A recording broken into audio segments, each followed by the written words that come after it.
set to go green. The Camaro pace car will make the left turn to pit road. And Darrell, it's time to start another season of NASCAR. Boogity, boogity, boogity! Let's go racing, boys! And as they come off 4 and complete lap 2, NASCAR on Fox and Daytona pay tribute to the man in black, Dale Earnhardt, on this, the 3rd lap of the race.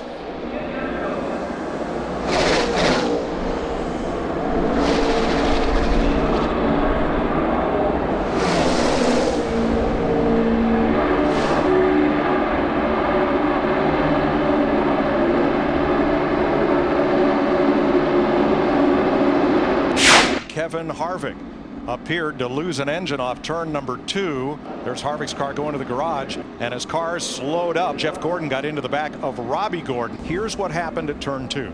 You know, Larry and Mike, I'm almost thinking, I know there's smoke and it's probably pretty hard to see, but Trevor Bayne is right on him. I think he was afraid to slow down too quickly, afraid that Trevor might turn him around. So I think it was a combination of smoke and then somebody right on his back bumper.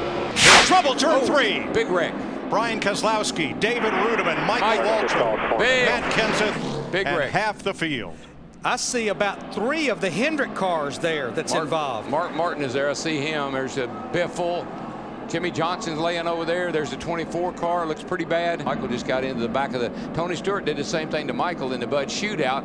Got into him pretty hard and turned him around right there. And Darrell, everybody was going to the apron, but those cars sliding off 31 degrees of banking, that's where they're going to end up. It's kind of an old saying down here. What goes down must come up. The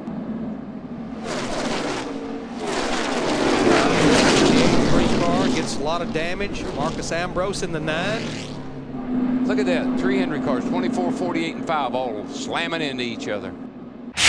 Now, last pit stop, Kurt Busch had some issues. Watch the rear tire changer. Jonathan Billy, he goes to work. When Busch refires, there's a flash fire, catches him in the face. He backs away, loses a couple split seconds, and then he'll go back around like a true professional he is, hits the lugs on that right rear, and continues to work on the left rear.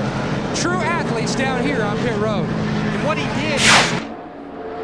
Folks at home, if you don't know a lot about our sport, and I'm thinking millions of you do, Dale Jr. just took the lead. And the place has gone wild. NASCAR's most popular driver years and years in a row. Dale Jr. is going to come across and lead the Daytona 500 for the 2nd time today. 2009 winner of the 500, Matt Kenseth, has crashed hard in the tri-oval. He's climbed out of the car. He is okay. You're riding with Biffle. Guy in front of Matt can't pick a lane. I think Biffle was trying to go down to get him behind Matt and just mistimed it a little bit. Clipped him in the right rear and shot him into the outside wall. And again, see all those styrofoam blocks? That's the safer barrier. Man, that is the greatest thing since interliners and tires. You can just see these guys, even when the car's not driving good, handling good, they're going to stay in there no matter what, because you can't back off now. Not now. Less than 25 to go. 3 wide off of turn 2. Busch has found his calling. It's to be the pusher, this time for Clint Bowyer.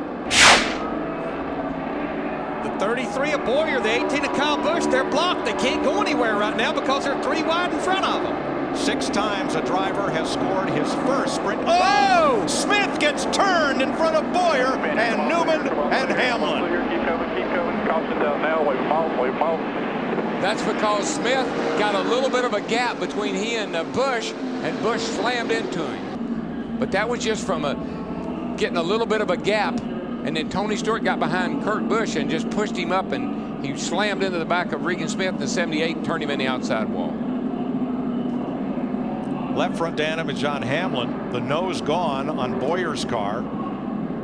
David Reagan has never won a Sprint Cup race. Trevor Bayne has only raced in 1 Sprint Cup race. And now they're in position maybe to win this Daytona 500. We listened in on David Reagan. If you see me jump the first inch, you see me give me a split second, then you go, and I'll have the momentum, and we'll be fine.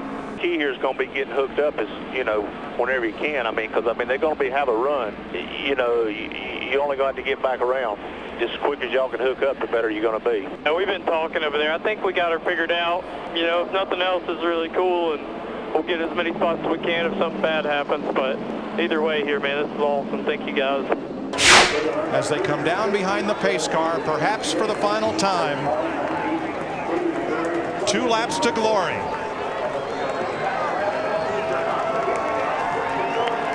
Green flag. Perfect. Good hesitation. Now if they can get hooked up and push. And Tony timed it a little better, but can Bobby Labonte get up there to help Tony Stewart, or is he a man alone? He's in no man's land. I just don't know if he can hang out there. But look at the 2 Busch brothers, Kurt Busch in the 22 and Kyle Busch in the 18, working the high side. I'm hearing they're going, oh, we got a car around. Got a car around right Bobby there. Gordon saves it. But the 6 is being black flagged. Passing before the start-finish line. And a car on the wall. Newman again. Ryan Newman hitting the wall. Junior. Truex and Junior. Oh, no, and here's Truex. Caution is out. Dadgum. Watch the 6 of David Reagan. He is the leader right there on the outside. He must maintain lane position to the start-finish line for this to be a legal start. When he changes lanes, he has violated NASCAR procedure, and he'll get a black flag. They timed it perfectly. They just went too soon. Yes. They just needed to wait a few more seconds. And then back in here, it just gets wadded up. Tony Stewart was just a sitting duck right there with no help. He gets in right here, which is good. But here comes Robbie Gordon with a hit of steam, and Tony had filled the hole that Robbie was going to try to go in. Robbie almost saves it. Where you want to go? Standing up there, go high, go high. Watch that 7. Please come back. Come on. No caution, come on. Slow, come on. There you go. Hold the brake, There you guys. Someone to Newman's right. Yeah, tipped him. Newman definitely bounced off the wall and got Junior as he was trying to go by.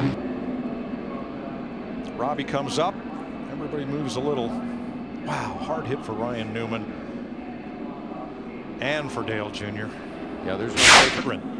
Trevor Bayne is being told to save fuel. They are on the edge with fuel. I've talked to Mike Smith, the gas man, who has been with the Wood brothers for 21 years. He said he got all the fuel in the car, but it may not be enough to get Trevor Bayne to the checkered flag.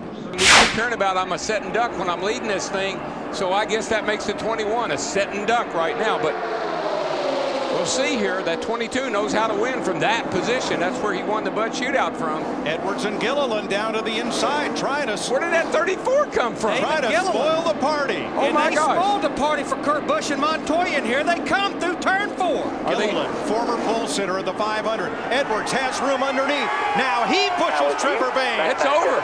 Cinderella. Trevor Bayne is going to win the Daytona 500.